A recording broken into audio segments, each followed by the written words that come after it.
Chapter 1. A New Team. Madison Monroe sat at the kitchen table and put butter on her toast. Her twin brother Daniel walked in, smiled at her and said, "Hi, is it your first training session today?" "Yes," sighed Madison. "My first session with the Colby Raiders." "How are you feeling?" asked Daniel. Madison sighed again and put down her knife. "Okay, I think. It's hard to join a new team. I loved my old team." "Oh, you always make friends easily," he said. "Well, I used to think that," she said slowly. "But now—" "What's wrong?" Daniel asked. "Is school okay?" Madison shrugged her shoulders and smiled at her brother. "Yes, it's okay. It's just hard to start at a new school. And I don't like being at an all-girls school. I miss going to school with you." She finished her toast and stood up.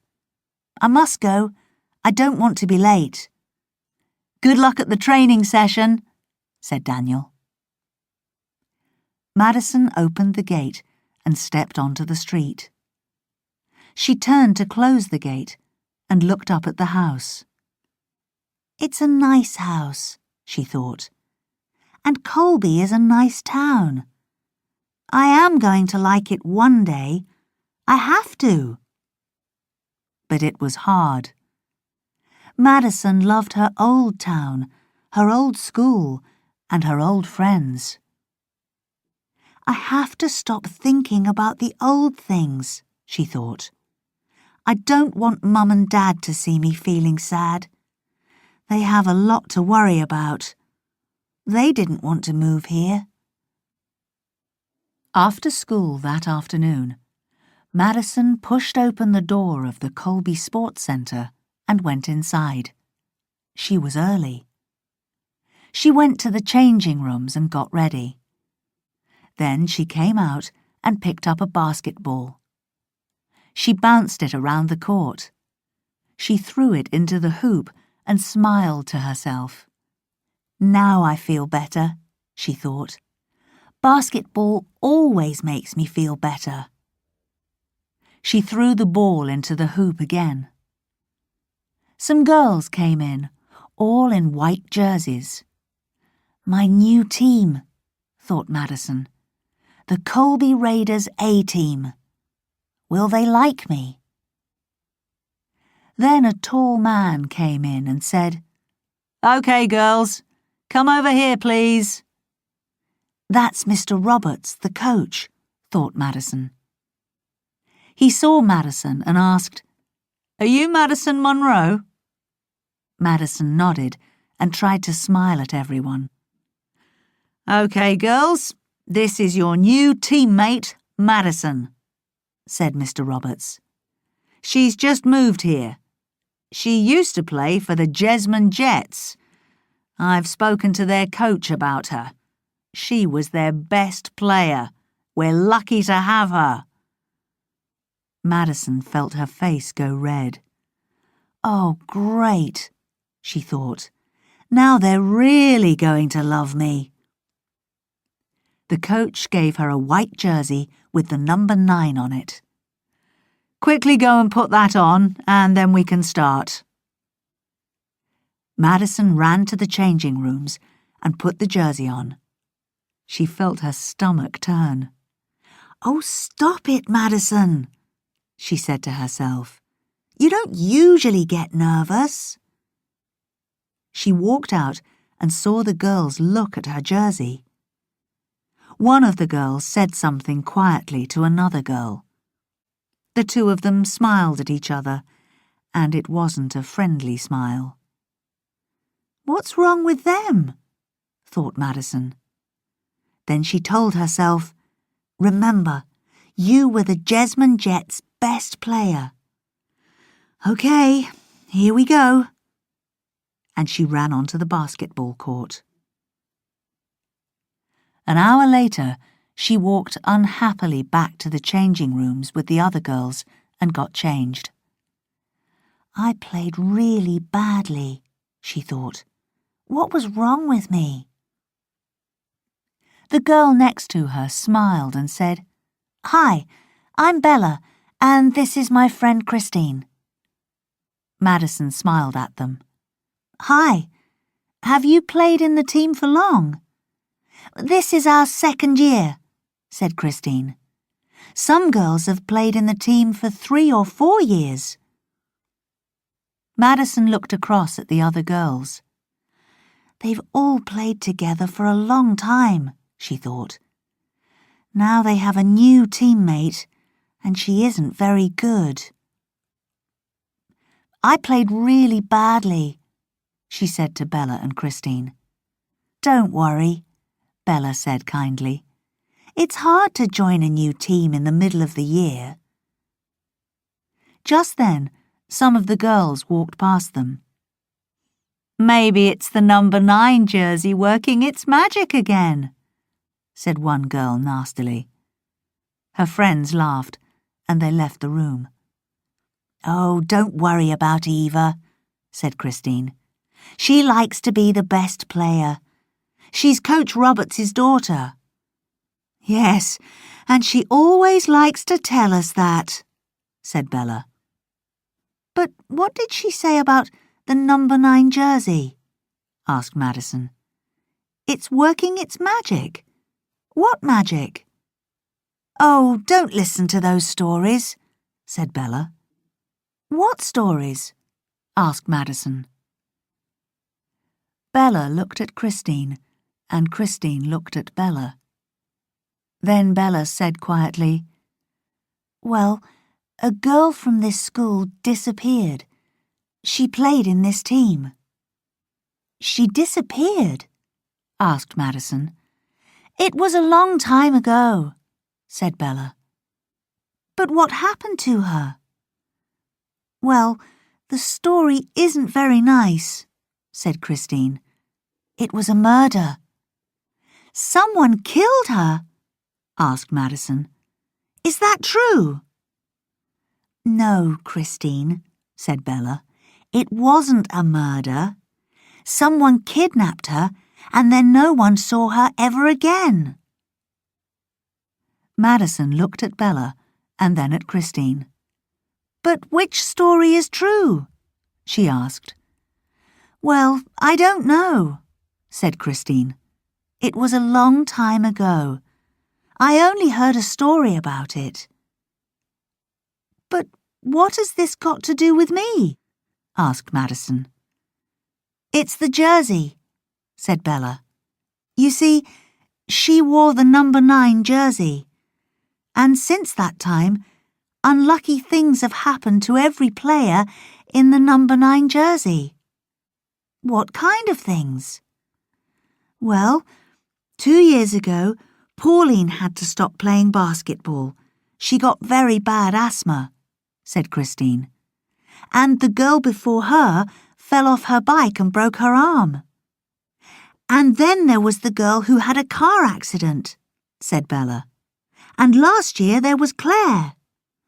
"Goodness, what happened to Claire?" asked Madison.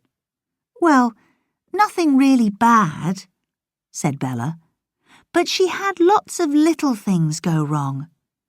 Things disappeared from her school locker, and just before the big match of the year, she broke her finger." "But that's just bad luck. Anyone can have bad luck," said Madison.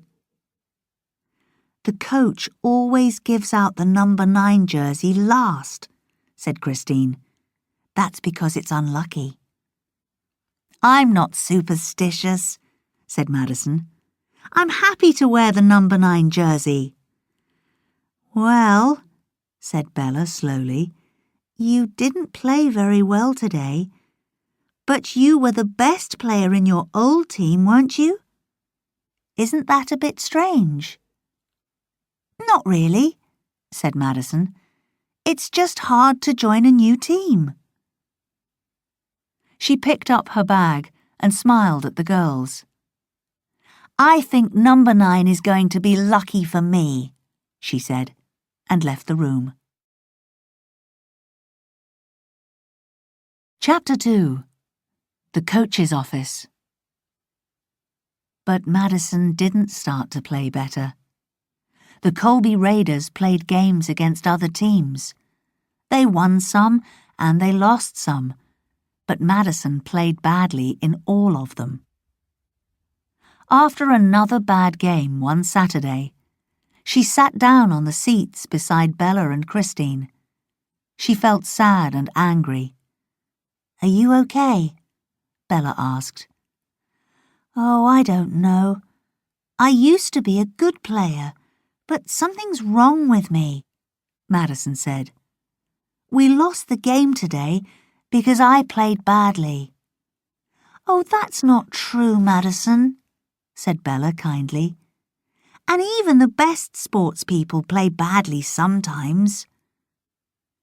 The other girls in the team walked past to go to the changing rooms. They glared at Madison. "Loser," said Eva quietly. Madison groaned. "Oh, don't worry about them," said Christine. "Eva is nasty to everyone, and the others just follow her." "Yes, I know," said Madison. "I just want to play better." Just then, the door opened, and one of her teammates called to her, "Madison, the coach wants to see you in his office after you've changed."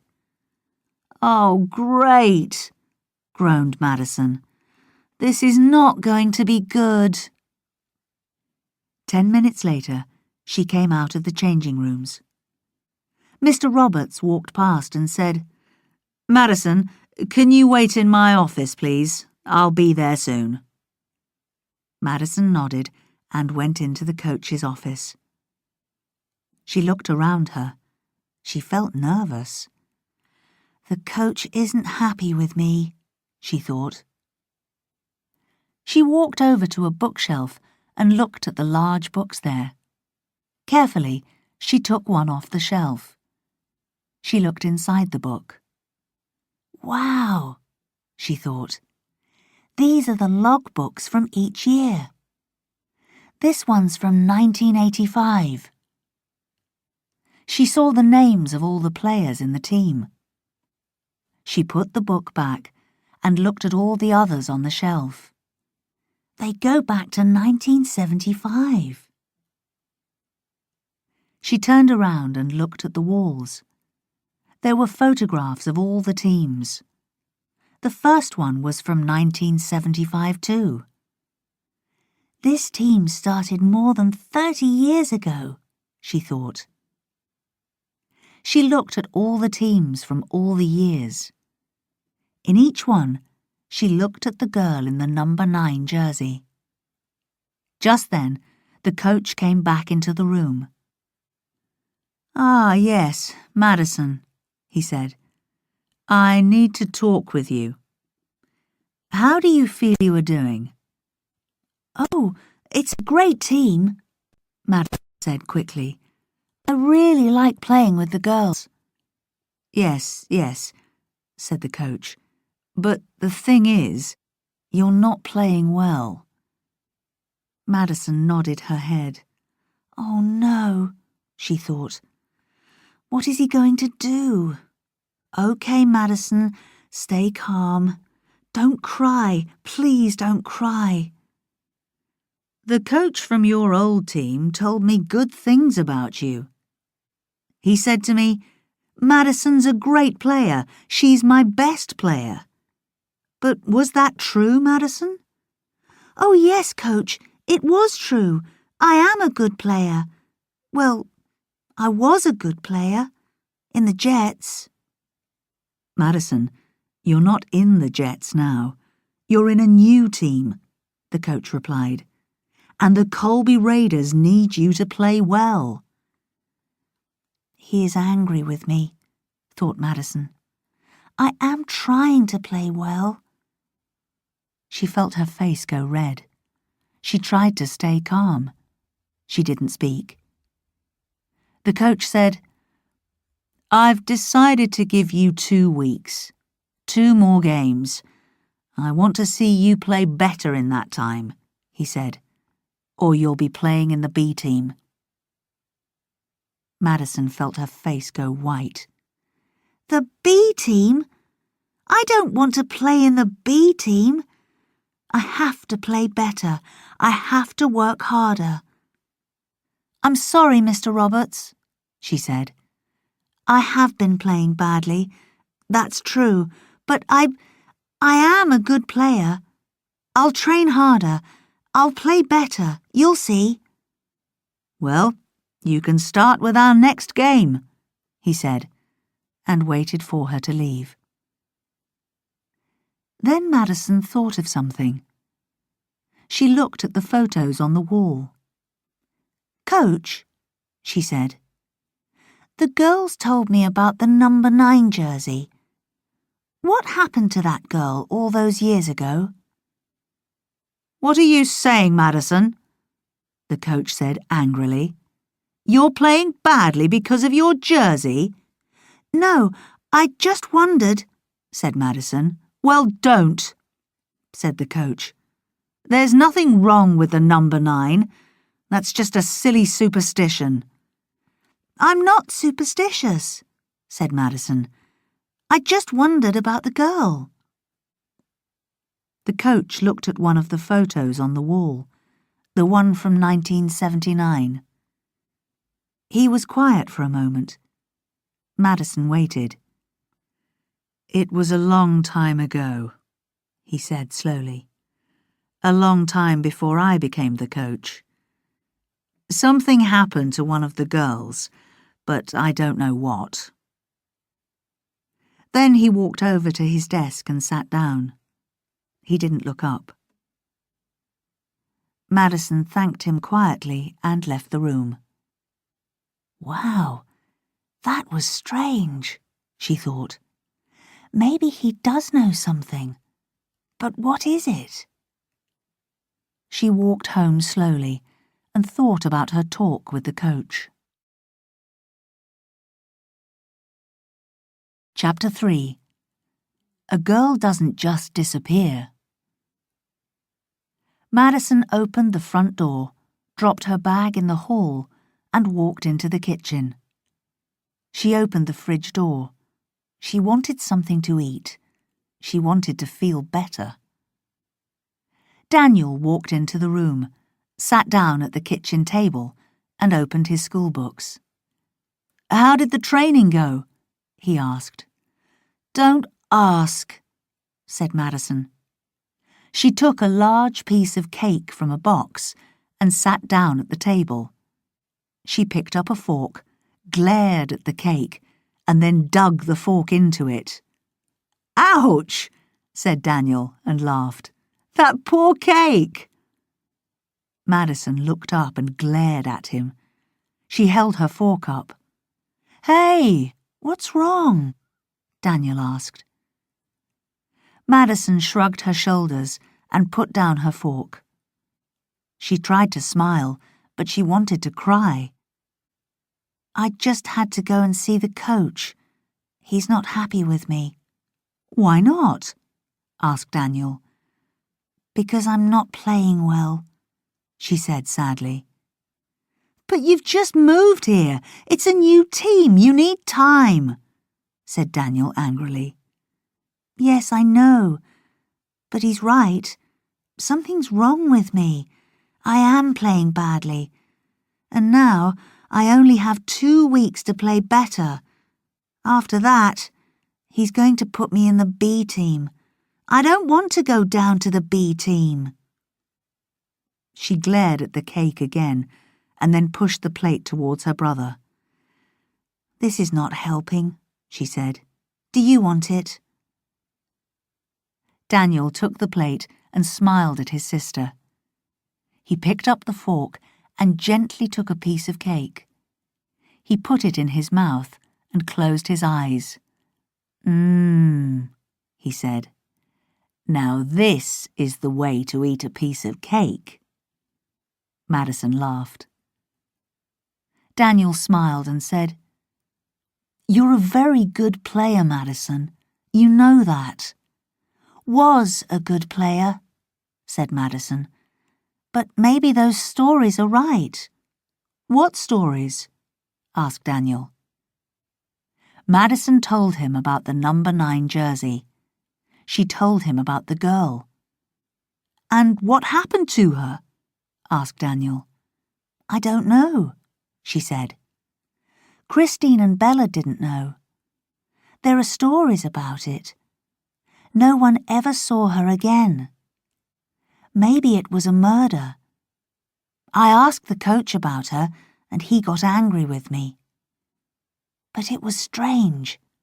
He stared at a team photo on the wall, the one from 1979. Maybe he does know something." "That is strange," said Daniel. He was quiet for a moment, and then he said, "A girl doesn't just disappear, Madison. Something happened to her. Do you want to find out?" "Well, I am curious, but I don't know. How can we find out?" she asked. "I don't know the girl's name." "That's easy," said Daniel. "We just have to look at the photo on the office wall." "Oh, I don't want to go back in there," said Madison. "The coach won't like—" "Are you scared?" asked Daniel. "No, of course I'm not," said Madison. "I'm not scared of the coach, but I want to play in the A team. I don't want him to get angry with me." "Okay, but maybe I can look at the photograph," said Daniel. "I can come to the next training session. I can look in the office and try to find out the name of the girl." "Oh, Daniel, I don't know." "I want to come. When is it?" "It's on Monday afternoon, but—" "I'll be there. I want to see you play, to cheer you on." "Okay, thanks, Daniel," said Madison. At the training session on Monday, Madison felt nervous. She looked over to the seats. Daniel waved at her. She smiled and waved back at him. Then the game started and she forgot about him. 10 minutes later, she looked back at the seats and he wasn't there. "Be careful, Daniel," she thought. "I don't want any trouble." Daniel waited until the coach was busy talking to the girls. He walked away from the basketball court and stood at the door to the office. He looked around him and then opened the door and went in. He looked at the pictures on the wall. Where's the photo for 1979? Ah, here it is. And there's number 9. She's pretty. Oh, good. There's a list of names under the picture. Okay, she's the 3rd girl from the left. Now, where's the 3rd name? Here it is. Maxine Lucas. That's her. That's the girl. Daniel walked to the door and listened. He heard the coach shouting at the girls. He went back in and looked at the books on the bookshelf. He found the logbook for 1979 and took it off the shelf. Someone had written about every training session and every game. He looked through the pages. Then he found it. Training session very quiet today. No one has seen Maxine Lucas for 3 days. No word on her yet. Daniel looked at the date on the page. Then he put the book back on the shelf and quietly left the office. He walked back to sit and wait for Madison. Daniel told her about the name and the logbook on the way home. "What do we do next?" asked Madison. "Let's start at the library," said Daniel. "They have all the old newspapers. We can meet there after school tomorrow." Chapter 4. Finding Maxine Lucas. Madison went to the library after school on Tuesday. Daniel was already there. They asked about the old newspapers, but the librarian couldn't help. The library didn't have newspapers from 1979. They went home and went onto the internet. They looked for information about Maxine Lucas. There were pages and pages about people with that name, but they didn't see any information about a Maxine Lucas from Colby. "It will take months to go through all these," sighed Madison. "Yes, it isn't much help. Maybe we need to try something else," said Daniel. "Maybe we need to give up and do something else," said Madison. "I have to do some basketball practice today. It's a big game for me on Saturday." Daniel looked at the computer screen and then said, "What about the phone book? We can find the Lucases from Colby in there." "And then what?" asked Madison. "We call them," answered Daniel. "Oh, Daniel, we can't," said Madison. "We don't know them." "Okay, you don't want to? Well, you can play basketball," said Daniel. "But I'm going to look in the phone book." He got up and went out of the room. A minute later, he came back in with the phone book. He sat down and found the right page. "Here we are, Lucas. There are about 30 people here. That's not bad. We can call 30 people. What do you think?" Madison looked at her brother and sighed. "Well, okay." "Good," said Daniel. "But what do we say to them?" Daniel picked up a piece of paper and a pencil. "We're doing a project for school. A history project on the history of our town. The project has to be on something from 30 years ago. And we've decided to find out about Maxine Lucas. What happened to her?" "But maybe it was a murder, Daniel. We can't ask questions about that. People won't want to talk about it." "We have to try, Madison, or we'll never find out." "Well, I'm not sure," said Madison. "You do the talking." "Okay. Give me the phone," said Daniel. "I'll call the first one." He called the number and they waited. Then he spoke. "Hello, my name's Daniel Monroe. You don't know me, but I'm doing a school project on the history of our town.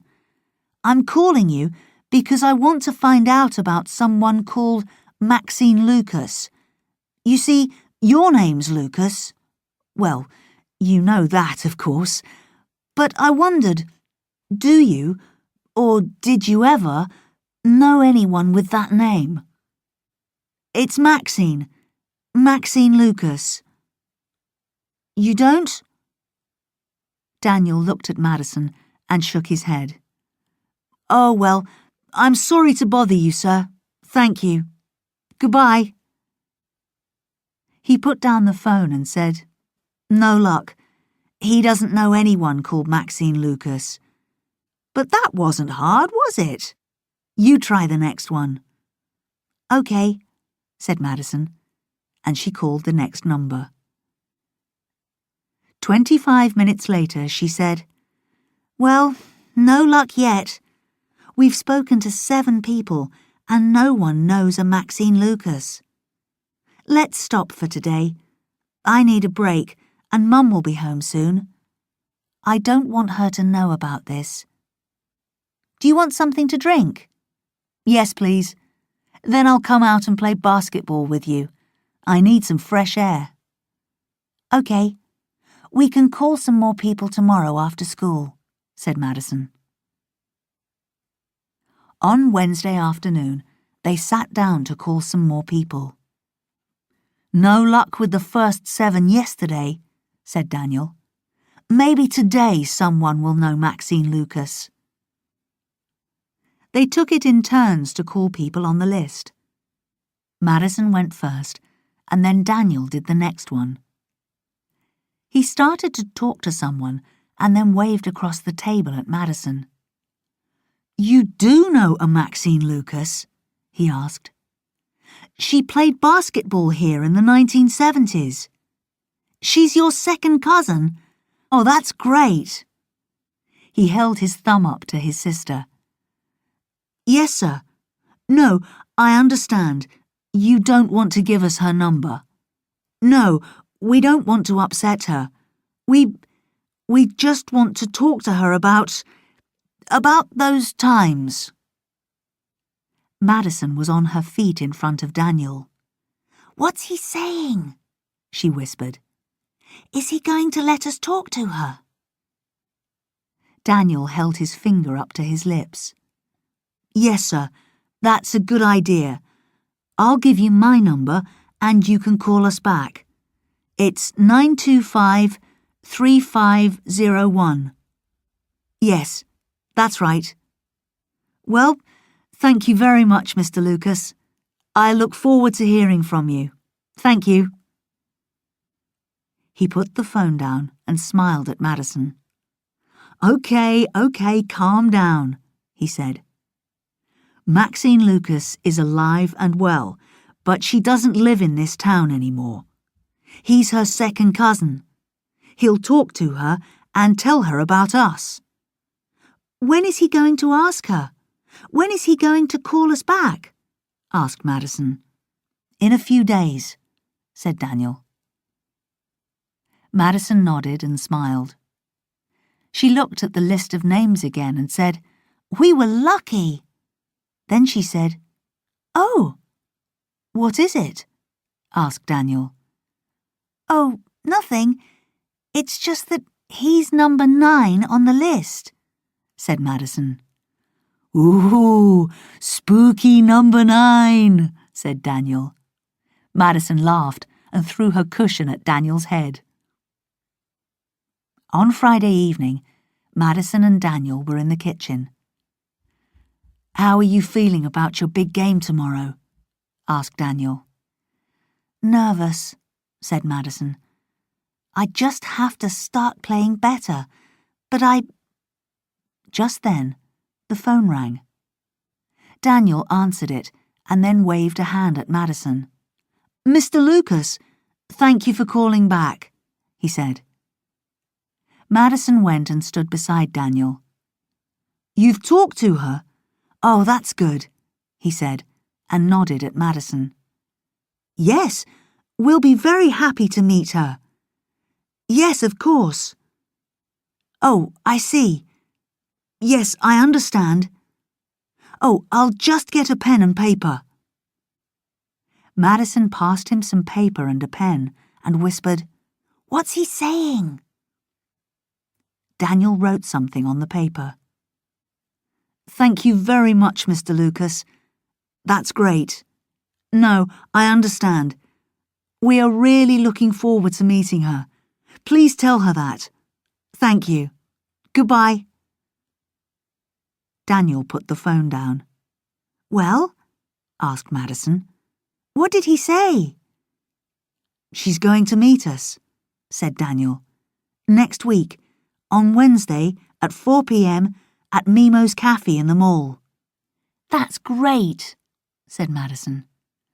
"She doesn't often come back here," said Daniel, "but she'll be in town next Wednesday, and she'll meet us then." Chapter 5. The Meeting. The next Wednesday, they stood outside the cafe. "Okay, are you ready?" asked Daniel. "Well, yes," said Madison. "But, Daniel, we aren't doing a school project. We'll have to tell her that. Will she be angry with us?" "I don't know," said Daniel. "But there's only one way to find out." He pushed open the door. They walked into the cafe and looked around. "Look, over in the corner. Is that her?" asked Madison. Daniel looked over to the table in the corner. A woman sat there with a cup of coffee. "Yes," he said. "I remember her face from the photo." She looked up and saw them. They smiled at her, and she waved back. "Hello," she said. "Are you Madison and Daniel?" "Yes, we are," the two of them said together. "I'm Maxine Lucas. Please come and sit down." Madison and Daniel sat down at the table. The waitress came over, and the two of them ordered hot chocolates. "So, you're working on a school project?" asked Maxine Lucas. Well, not really," said Madison quickly. "Oh, but Michael said—" "It's not a project, but we want to ask you some questions," said Daniel. "Questions?" said Maxine. "We've just moved to Colby, and I've joined a basketball team," said Madison. "The Colby Raiders." "Oh, really? I used to play for the Raiders," said Maxine. "I know. I wear the number 9 jersey," said Madison. "Oh, that was my jersey," said Maxine. "But I don't understand. Why do you want to talk to me?" "Well," Madison didn't know where to start. "I used to be a very good player, but then I joined the Raiders, and I've been playing really badly. The coach isn't happy with me. I have to play better, or I'll be out of the team." "But how can I help you with that?" asked Maxine. "Madison is having a hard time in the team," said Daniel. "Some of the girls aren't very friendly, and they talk behind Madison's back. There are stories about the number 9 jersey. It's unlucky, or that's what people say." "The number 9 jersey is unlucky? Why?" asked Maxine. "Well," said Madison, "because a girl disappeared in 1979. Something happened to her. Maybe it was a murder—" She stopped. She suddenly felt very silly. Daniel helped his sister. "It was you, Maxine. We want to ask you about 1979. What happened to you?" Maxine was quiet for a moment. Then she said, "I didn't disappear. I ran away." She stopped, and Madison saw tears in her eyes. Maxine took a deep breath and carried on. "I ran away from home. At the time, I was very unhappy. My parents wanted to get a divorce. And then at basketball, one of the girls was very nasty to me. It was really bad. That made me more unhappy. But I didn't tell my parents. I felt very alone, so I ran away. But it wasn't easy. I had nowhere to go." Maxine stopped again. This time tears fell from her eyes. "I'm sorry. I didn't want to upset you," said Madison gently. "What happened?" asked Daniel. "I lived on the street. Well, I slept down by the river. There was a group of us, all young people. We took care of each other." "Wasn't that very hard?" said Madison. She thought about her warm bed. "It was horrible, horrible. I was scared all of the time. It was very cold, and there were bad people around too," said Maxine. "How long did you live there?" asked Madison. "For 3 months," said Maxine. "Then one night there was a bad fight. I was very scared. And that was it. I didn't want to be there another minute. The next morning, I got up and left. I went to find my aunt She was pleased to see me. I don't think I ever really thought about my parents. I hurt them very badly. Madison said, "I'm sorry, you don't have to talk about this." She wanted to cry too. No, it's okay. It's good to talk about it," said Maxine. I stayed with my aunt for a while. Then my mother decided to move out of Colby. There was a lot of talk, a lot of gossip. She found a new place to live, and I went to live with her. I went to a new school. We started a new life. It was better, much better. The only mistake I made was giving up basketball. At the time, I didn't want to play anymore, and I never wanted to see Anita, the nasty girl, again. But I loved playing basketball. It was silly to give it up. "I love it too," said Madison. The waitress brought Madison and Daniel's hot chocolates. The three of them sat and drank without speaking. Madison thought about Maxine's story. It was sad. Then Maxine asked, "Are the Raiders still a good team?" "Oh, yes, they have some great players," said Madison. "Eva is very good, but she doesn't like me. She's nasty to me." "What does the coach do about it?" asked Maxine. "Have you told him?" "No, I haven't.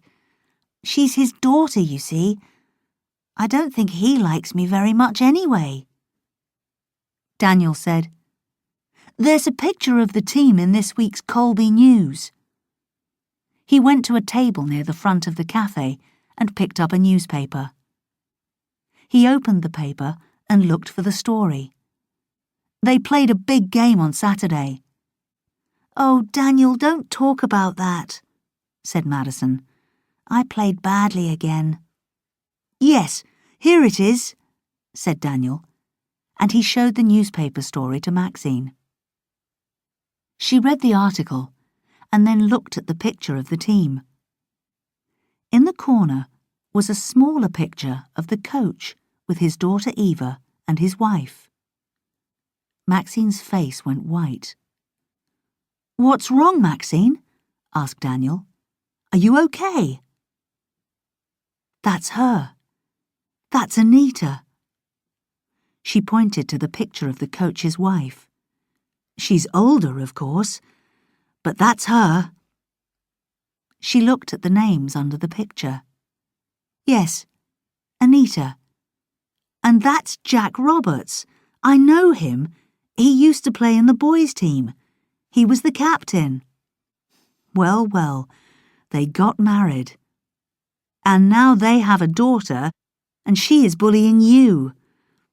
Maxine shook her head. "Oh, she's just unfriendly. She doesn't say much to me. Just the thing about the jersey, really." "Well, there's nothing wrong with the number 9 jersey," said Maxine. "I loved my jersey. I played well. And you can too." They finished their drinks and got up to pay. "Thank you for meeting us," said Madison. "I didn't want to upset you. I was curious, but I didn't really think about you and your story. I'm sorry." Maxine put her hand on Madison's arm. "No, thank you. It's been good to talk to you. I never really talked about it with my mother. She didn't like to. I'm glad to have met you. Please don't feel bad." "Well, there's nothing wrong with the number 9 jersey. We know that now," said Daniel. "Of course there isn't," said Maxine. "You play your best and be sure to stand up to Eva. That's the only way to stop her. Don't make my mistake. I needed to stand up to Anita." She stopped and thought for a moment. "I need to stand up to Anita." She gave Madison a hug and left. Chapter 6. Lucky Number 9. On Saturday morning, Madison sat on her bed to put on her basketball shoes. She felt sick. Daniel put his head around her door and said, "Hi, are you ready for the game?" "No," said Madison. "I feel sick." "Well, be sick on Eva's shoes," laughed Daniel. "Come on, we're leaving in 10 minutes. "That's a big help, thanks," said Madison. She left her parents and Daniel in the car park and went to get ready. The office door was open. The coach was in there, and his wife was there too. He was angry. Another person was in there, but Madison couldn't see who it was. She walked past the office and looked back. Then she stopped. Maxine Lucas was in the office with the coach. Madison quickly looked again. Maxine was talking calmly. Madison put her head down and walked quickly to the changing rooms. She didn't want them to see her. "What is Maxine doing here?" she thought. "Why is the coach angry? Please don't tell him about our meeting, Maxine, or I'll be in the B team for sure." She wanted to stay in the changing room, but she had to play this game, and she had to play well. She sighed and walked out of the changing room with her head up high. She went to the corner of the basketball court where her teammates were getting ready.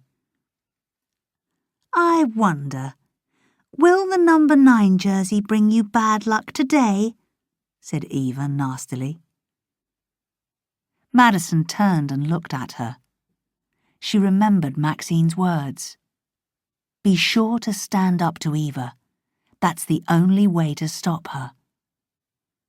"Of course it won't," she said. "It can't, Eva. It's just a jersey." She turned away, and she heard Bella and Christine laugh. "Wow, Maxine was right," she thought. "It feels good to stand up to her." She smiled at Bella and Christine. Then the coach came over to them. "Okay, everyone," he said. "This is a big game today, and we need to win this one. I want everyone to play their best." The girls all nodded. "Well, he isn't too angry," thought Madison. The girls walked away, but the coach called her. "Madison, wait a minute, please." "This is it," she thought. "He's going to ask me to leave." "Yes, Coach," she said. Coach Roberts looked at her for a moment. He opened his mouth to say something. Then he stopped. He looked at her again and said, "Good luck today." Then he gave her a note. Madison took it. Her hand shook. She looked at the coach, but he didn't look at her. He just walked away. Madison opened the note and read it. "I loved wearing the number 9 jersey. It's lucky for some. Show them your best, and thank you. Your friend, Maxine." Madison ran onto the court and looked up at the seats. She saw Daniel and her mother and father. Then she saw Maxine come and sit next to Daniel. Maxine waved at Madison. Then she held up her thumbs. Madison smiled and waved back. She stood on the court and waited for the whistle to blow. She looked down and touched her jersey. "Come on, number 9, she said. "Lucky for some, lucky for me." The whistle blew. The game was on.